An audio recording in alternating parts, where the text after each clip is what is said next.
Moving on to question 2 of grade 10 mathematics, November 2018 DBE paper. So for 2.1 they want us to solve for x. So for the first question, it's px plus qx is equal to the a.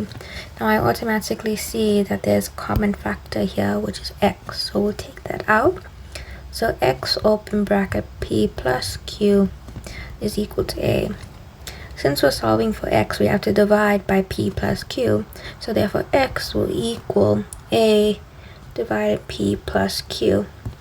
But do note that p cannot equal negative q, because that would mean this under part would equal to 0, and anything divided by 0 is undefined. Now for the next question, we're having this long trinomial here. So you notice normally we would factorize this, but this will be a bit difficult since we have 2 at the bottom. So how I would automatically start, I would say 2 times 2 is equal to 4. Now which factors of 4 can give, which two numbers when you times together will give me 4, but also if you add them together will give me negative 5. So I'm automatically thinking 4 minus 4 and minus 1. So let's change the equation a bit. So the equation will then become 2x squared minus 4x minus 1x plus 2. Now the equation hasn't changed, but now we can take out a common factor, which will be a common factor from this 2 and this 2. So first I'm going to take out 2x to give me x minus 2. And from this part I'll take out negative 1. And that will give me positive x minus 2. Then you automatically see these two are the same, therefore we can simplify that further and say 2x minus 1 in one bracket, and the other bracket will be x minus 2 will equal to 0. Now that we have that here, so 2x minus 1 and x minus 2 is equal to 0. Therefore x can be a half, or x can be 2.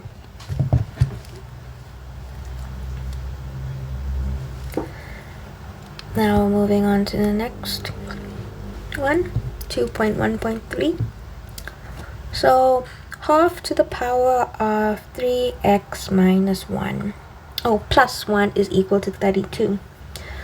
So I would try and get these to similar bases.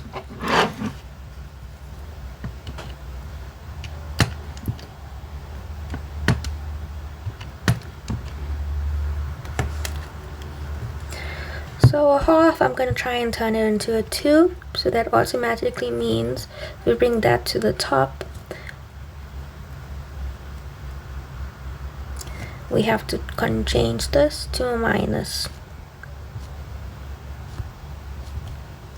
So it becomes that.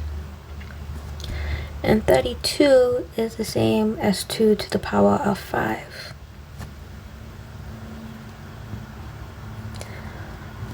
So once the bases are the same, we can get rid of them. So minus 3x minus 1 is equal to 5. And we take the negative 1 to the other side. That becomes 5 plus 1, which is 6. And we divide by 3, well, negative 3. X will be equal to negative 2.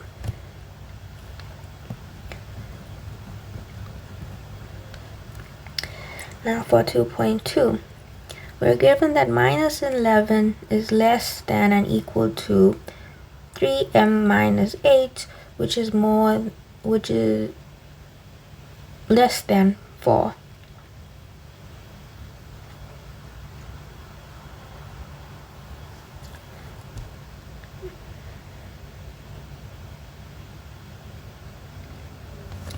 So we normally just treat this as a normal equation, and I try and get rid of those signs, just put an equal to instead to just make it a bit easier for me to see. So then it becomes minus 11 is equal to 3m minus 8, which is equal to 4. That's basically the same thing that it's saying, but we'll tidy it up a bit later. Now we're going to try and get the middle part by itself, the 3m. So we have to get rid of the minus 8, which we can take it to this side, but we also have to take it to that side. Therefore,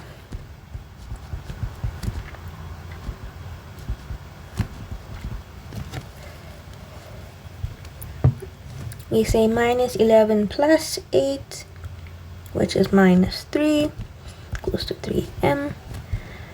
And we say 4 plus 8 is 12. Okay, now we still want to get the m by itself, so we're going to divide everything by 3.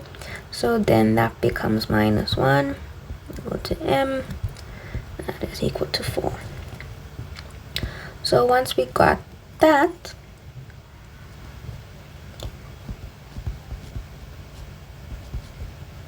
we're going to put the signs back in.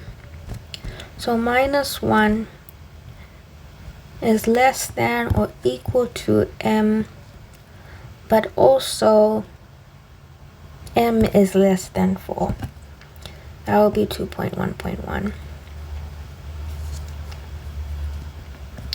So 2.2.2 wants us to write down the number of integers that satisfy this equation. So that's basically all the numbers that can fall into this category without breaking any of the rules. So let's count. Since minus 1 can't be equal to that, we'll count that. And we have 0, and we have 1, we have 2, then we have 3. Now we can't include 4 because it's not equal to. It doesn't have this sign right here. We need that sign in order to include the number. So let's count how many numbers that is. It's 1, 2, 3, 4, 5. So 5 integers satisfy this inequality.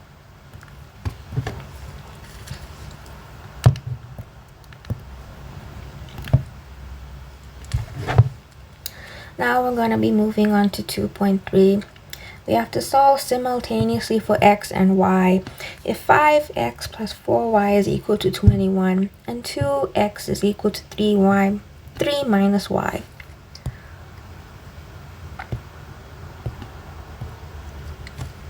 So let's write down. Let's write down our equations.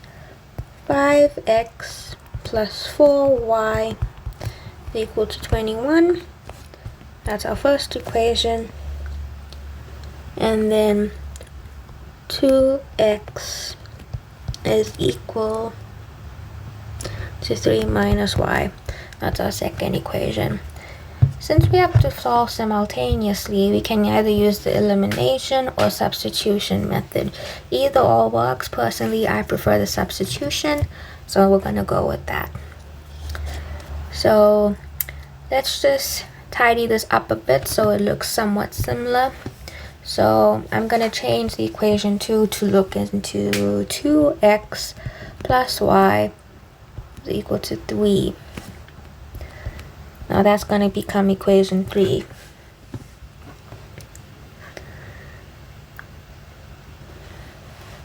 Oh, sorry. Let me make this a bit easier.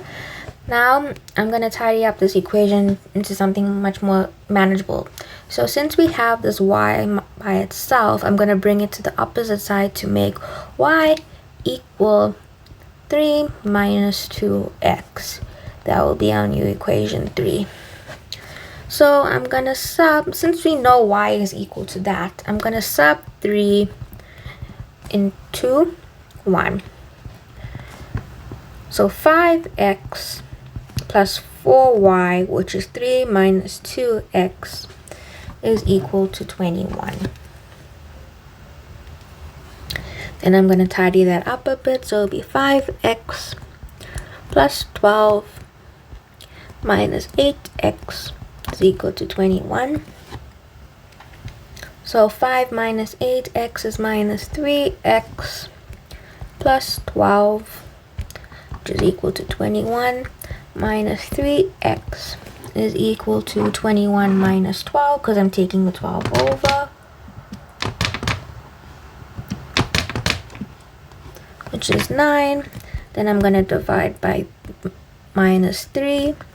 Therefore, x is equal to minus 3. So now we know our value x. I'm going to sub x into equation 3 to get my y value. So y is equal to 3 minus 2 times x, which we know is negative 3. Therefore, 3 minus 2 times negative 3 is the same as 3 plus 6. Therefore, y is equal to 9.